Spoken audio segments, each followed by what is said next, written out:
जय हिंद दोस्तों, अगर आप भी एक छोटे बिजनेसमैन हैं और आपने अपने आप को जीएसटी के अंदर रजिस्टर कर रखा है तो आपको कुछ कंप्लायंस करने पड़ते हैं। जीएसटी दो तरह की होती है, रेगुलर और कॉम्पोजिशन। आज हम कॉम्पोजिशन की बात करेंगे। कॉम्पोजिशन के अंदर दोस्तों सिर्फ और सिर्फ 5 ही रिटर्न जाती है जो कि 2 तरह की होती है। CMP 08 हर 3 महीने बाद आपको भरनी होती है, ये 4 बार भर देंगे। उसके बाद में दोस्तों आपको GSTR 4 की रिटर्न भरनी होती है, जिसे कि एनुअल रिटर्न भी बोला जाता है। इसको आप टाइम से नहीं भरेंगे तो लेट फीस, इंटरेस्ट, पेनल्टी भी लग जाएगी और आपको इसके अंदर परचेज की डिटेल और काफी तरह की डिटेल आपको भरनी होती है। तो आज के इस सेशन के अंदर लाइव प्रैक्टिकली और स्टेप बाय स्टेप बताएंगे आपको कि आप अपनी GSTR 4 कैसे भर सकते हैं ताकि इन फ्यूचर में किसी भी तरह की प्रॉब्लम ना आए। इस GSTR 4 की लास्ट डेट क्या है, सारी की सारी चीजें दोस्तों प्रैक्टिकली एग्जांपल के माध्यम से कवर करके बताएंगे। फिर भी आपके कोई डाउट, क्वेरी, क्वेश्चन हो तो कमेंट करके पूछ सकते हैं। GSTR 4 से रिलेटेड कोई भी प्रोफेशनल हेल्प चाहिए दोस्तों, गलत करने से अच्छा है किसी की हेल्प लेके करना, ताकि थोड़े खर्चे से अब आपका बाद में आने वाला बड़ा खर्चा बच जाएगा। तो आप हमें कॉल, मैसेज, व्हाट्सएप भी कर सकते हैं। तो देर ना करते हुए सीधा ही आपको GST के पोर्टल पर लेकर के चलते हैं,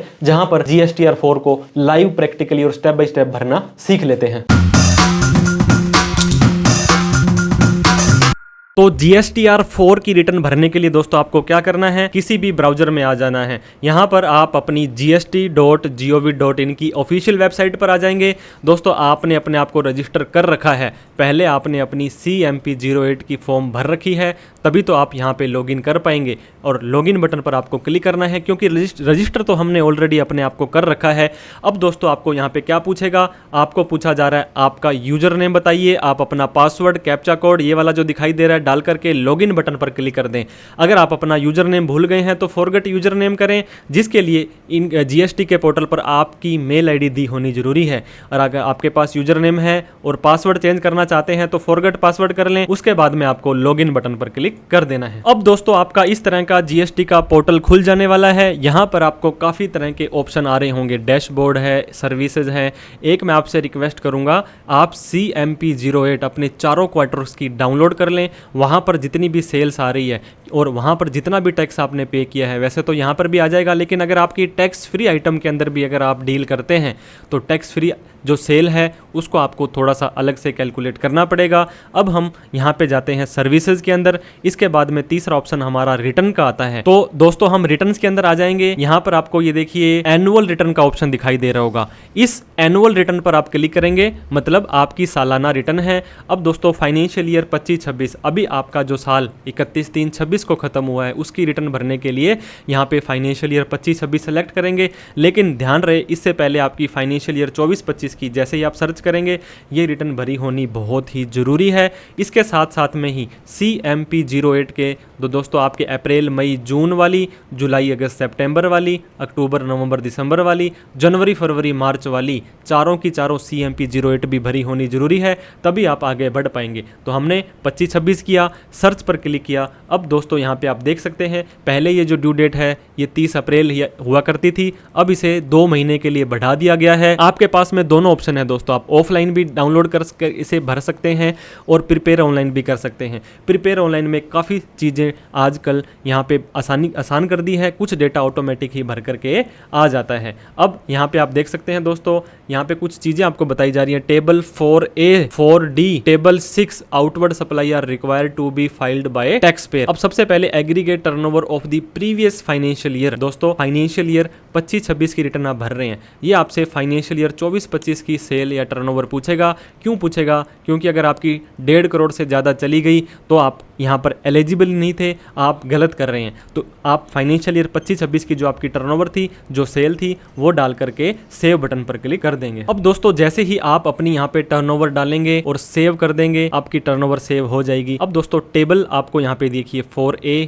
4B 4C 4D 5, 6 और 7 नंबर टेबल आपको भरने हैं। दोस्तों 7 नंबर TDS या TCS का क्रेडिट, अगर आपने किसी गवर्नमेंट के साथ काम किया है और वहां पर आपका TDS काटा गया है तो वो आ जाएगा आपका यहाँ पे 7 नंबर कॉलम के अंदर। तो आपको यहाँ पे यूजुअली किसी भी क्लाइंट को कुछ नहीं डालना है। Tax rate wise outward inward supply tax payer को रिपोर्ट करनी है। अब दोस्तों 6 नंबर के अंदर आपकी सेल आपको यहाँ पे डालनी है। जैसे आप 6 नंबर पर क्लिक करेंगे, अब आप यहाँ पे देख सकते हैं आप कौन कौन से परसेंटेज की कितनी सेल आपने करनी है। अगर मान लीजिए आपकी GST वाली और बिना GST वाली दोनों सेल थी, तो ये यहाँ पे 0% के अंदर आपकी नॉन जीएसटी वाली सेल आ जाएगी, क्योंकि जब भी आपने CMP 08 भरा है वहां पे आपकी टोटल सेल जाती थी। 1% के अंदर आपकी कितनी सेल आई है, 2 में, 5 में, 6 में, 40 में। तो यूजुअली क्या होता है दोस्तों, 1% के अंदर अगर आप हो, आपका कोई भी टैक्स फ्री आइटम नहीं है, तो चारों क्वार्टरों की जितनी भी सेल थी वो यहाँ पे आ जाएगी। अदरवाइज जीएसटी और नॉन जीएसटी वाली को अलग अलग आपको यहाँ पे डाल देना है। इसके बाद में दोस्तों अगर हम चेक करते हैं 4A, ये इनवर्ड सप्लाई है जो आपने रजिस्टर सप्लायर से ली है, जो आपके B2B के अंदर आती है। दोस्तों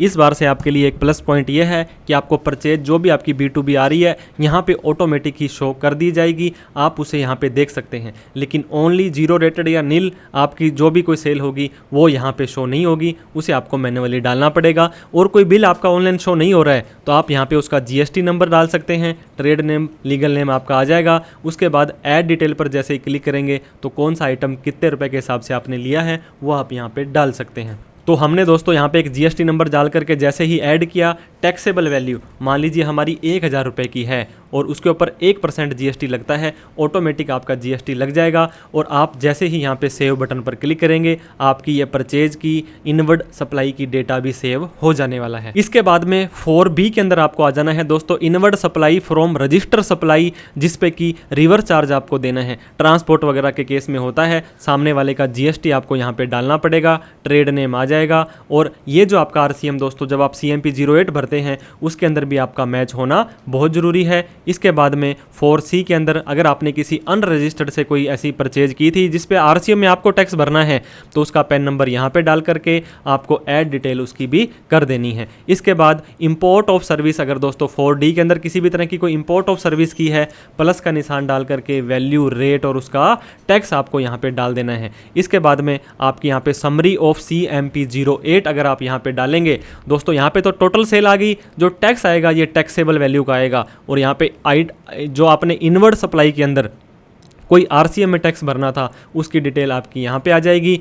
ये डेटा आपको अपनी चारों की चारों CMP 08 से चेक करके उसके बाद में यहाँ पे कंफर्म कर देना है। तो हमारी दोस्तों ये जितनी भी टेबल थी 4A, 4B, 4C, 4D, CMP 08, इसके बाद टैक्स रेट वाइज मैंने आपको बताया अलग अलग रेट के हिसाब से आपको अपनी GST का डेटा डाल देना है। इसके बाद में दोस्तों आपको नीचे दिएगी कंप्यूट लाइबिलिटी का ऑप्शन आ रहा होगा। कंप्यूट लाइबिलिटी में अगर आपका कोई और टैक्स बनता है तो उसके आधार पर आप अपनी कंप्यूट कर सकते हैं। फिर प्रोसीड टू फाइल का ऑप्शन आ जाएगा कि आप इसे फाइल कर दीजिए। अब दोस्तों यहाँ पे आपको जो एरर दे रहा है उस एरर को आपको जरूर ध्यान रखना है। You have not declare the outward supply liability, जो टेबल 6 है, जो आपने 100%, 1000 रुपए जो भी आपने डेटा कमी छोड़ी है दोस्तों, उसको आप अपने हिसाब से चेक जरूर कर लें। तो दोस्तों जैसे ही आप कंप्यूट लाइबिलिटी पर क्लिक करेंगे, प्रोसीड टू फाइल का ऑप्शन आपके पास आ जाएगा। GSTR 4 अब आपकी भरी भराई तैयार हो चुकी है।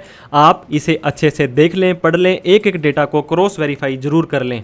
तो सारा डेटा देखने के बाद नीचे आपको आ जाना है, कंटिन्यू बटन पर क्लिक कर देना है। अब दोस्तों कोई भी टैक्स लाइबिलिटी अगर आपकी बन रही होगी तो ये बता देगा, अदरवाइज नीचे आपको एक चेक बॉक्स दिया गया होगा, आपको साइनिंग पर्सन का यहाँ पे नेम सेलेक्ट करना है। आप इसे डाउनलोड भी कर सकते हैं और आप यहाँ पे लास्ट के अंदर फाइल GSTR 4 का ऑप्शन आ रहा होगा, इस पर भी क्लिक कर सकते हैं। अब ये बोलता है आप एक बार यहाँ पे एग्री करते हैं, बाद में उसे चेंज रिवर्स नहीं कर पाएंगे, कोई दिक्कत वाली बात नहीं है। येस बटन पर आपको क्लिक कर देना है। अब दोस्तों सबमिट विद डिजिटल सिग्नेचर है तो ये करें, अदरवाइज मोबाइल और ईमेल पर आपका EVC इलेक्ट्रॉनिक वेरिफिकेशन कोड आपके इस दिए गई ईमेल ID और इस मोबाइल पर चला जाएगा, वो आपको यहाँ पे डाल करके वेरीफाई बटन पर क्लिक कर देना है। तो जैसे ही आप अपना इलेक्ट्रॉनिक वेरिफिकेशन कोड डाल देंगे, आपको यहाँ नीचे दिए गए वेरीफाई बटन पर क्लिक कर देना है। दोस्तों इस ग्रीन कलर का आपको एक मैसेज आ जाएगा, GSTR 4 इस GST नंबर की, इस पीरियड की, इस तारीख को फाइल हो चुकी है। दोस्तों आप भी किसी तरह की कोई प्रोफेशनल हेल्प हमसे चाहते हैं तो आप दिए गए नंबर पर कॉल, मैसेज, व्हाट्सअप कर सकते हैं। कोई डाउट, क्वेरी, क्वेश्चन हो तो कमेंट करके पूछें। वीडियो अच्छी लगी हो लाइक, शेयर और सब्सक्राइब करना ना भूलें। Thank you so much for watching this video. जय हिंद, जय भारत।